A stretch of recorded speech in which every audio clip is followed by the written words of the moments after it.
Nananatili naman ang kagustuhan ng Pilipinas na resolbahin sa mapayapang paraan ang agawan ng teritoryo sa West Philippine Sea. Ayon kay Presidential Spokesperson Ernesto Abella, diplomatic approach ang iiral sa Duterte administration.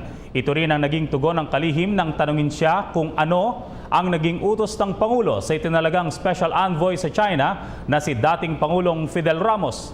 Dagdag ni Abella, nais makatiyak ni Pangulong Duterte na hindi magiging palaban o adversarial ang magiging pag-uusap sa issue.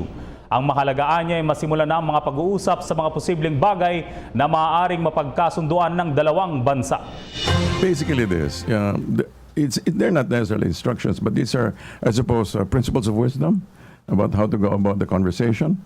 That, you can start with things that you can agree on and not necessarily begin from an adversarial or insistent position. So basically, it's a very diplomatic route. Hi, ako po si Aljo Bendijo. Subscribe na sa PTV YouTube channel. I-click lang ang subscribe button.